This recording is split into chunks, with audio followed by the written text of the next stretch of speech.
After a long gestation period, the initial embryonic CG trailer that dropped Jaws back at E3 2005 has finally got a chance for vindication. With a near half-decade incubation, there are a lot of questions for Sony's first heavy hitter of 2009. So, is the battle against the Helghast in Killzone 2 worthy of the hyperbole? The Helghast do not reason. They started this war when they invaded Vector, and it's up to us to conclude it.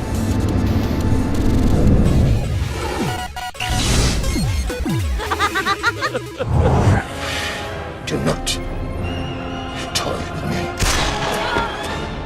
While there may be considerable backstory to mine from the first Killzone and its PSP cousin, Killzone 2 wastes little in ham-fisted exposition, instead immediately thrusting you into scenes of war and invasion with a tinge of red-eyed fascism. There are nods to the past games, with Jan Templar appearing, albeit non-playable, but there's always a subliminal premonition of the epic battle looming mere meters away.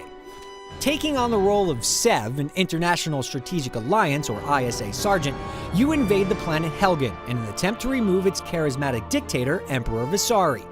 In the previous games, he attempted an invasion of his own on the ISA planet of Vecta, so there's no shortage of motivation. You're a grunt, not messed up in the politics, and it's clear-cut who the bad guys are, though it's easy to get a little swayed by Visari's bellicose speeches delivered by the excellent voice acting of Brian Cox. We will unleash such terrible vengeance that generations yet unborn will cry out in anguish. It's a simple story, with a little something going on in the background, coupled with some smart in-game situations and the obligatory handful of twists. It's basically generic action movie 101, but it keeps things simple and accessible.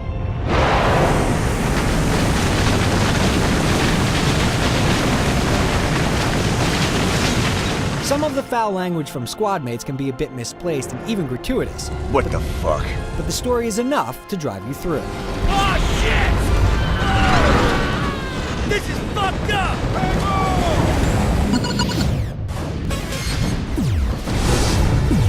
Alright, let's saddle them up and slaughter the fucking head.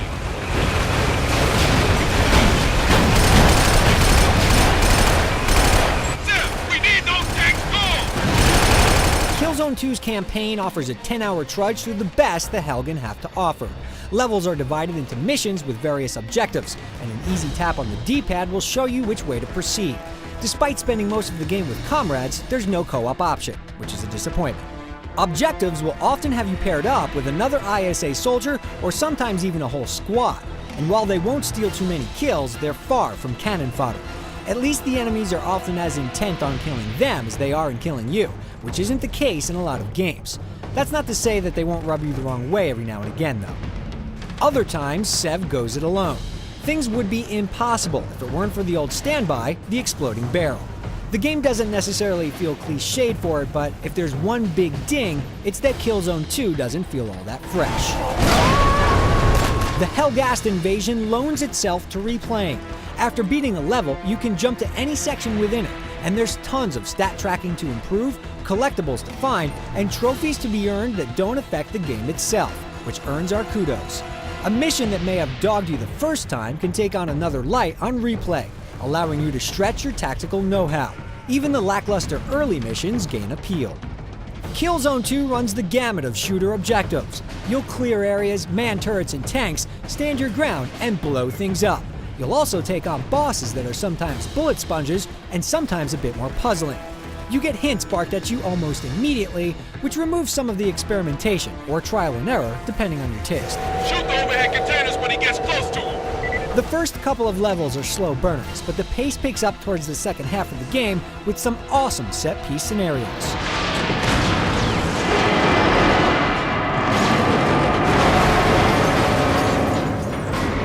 The guns are pretty standard fare, with sniper rifles, machine guns, and shotguns. A few esoteric weapons make the rounds, projecting bolts or spraying an electric haze like a flamethrower. They're fun to play around with, but not as trustworthy as the standard issue ISA rifle. I'm ready for you. The online multiplayer component is called Warzone, where the cover controls are dropped, but you gain an incredible class system. It can be slow to start, as you're limited on guns and abilities, but once you start gaining points and experimenting, it really opens up. Putting time into your strengths is rewarded as class abilities are unlocked. Plus, the multiplayer is pretty dynamic, with the objectives switching without any troublesome loading. Search and retrieve!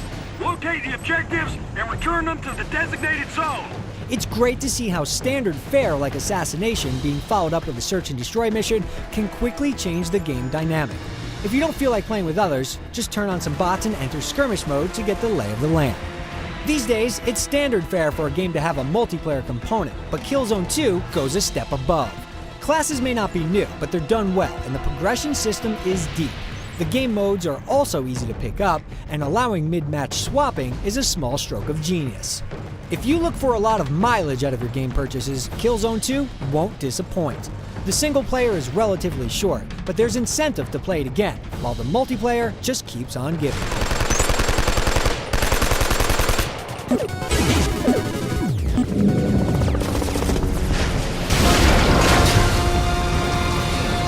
The first reaction to Killzone 2's controls may be harsh, but thankfully, customizing sensitivity and button mapping is easy. Even after some fine-tuning, things can feel lethargic from time to time, and peeking out of cover while trying to zoom in for a headshot is like playing Twister with your fingers, but you eventually wrap your head and hands around it. But beware, reloading takes eons, so it's important to watch your ammo count as well as your clip. Sev's also limited to 2 guns at a time, a main firearm and a pistol. You'll often have to arm certain weapons for a specific situation, like a missile launcher for downing tanks. This can leave you without ammo, running for cover, and hopefully a machine gun. The pistol's due in a pinch, but it still ultimately feels like a single weapon system, especially when you take the weak melee and the awkward knife implementation into account. There's small caveats, but you'll get so good with your assault rifle that it can be hard to risk putting it down, even for an RPG. The Hellgast AI is pretty good. The hardest difficulty is a real challenge, and even trying to blitz the opposition on easy will get you killed. You must proceed with caution. Killzone earns its name. You'll be fighting for every inch and will die often as you're punished for just about every misstep. As your health drains, so does the color from the screen, making it harder to land shots or even find cover. Ducking behind objects is very important as well. First-person shooters have dabbled in it, but here you can lock onto walls and peek over or to the side to riddle an enemy with bullets. It sets a methodical, slower pace.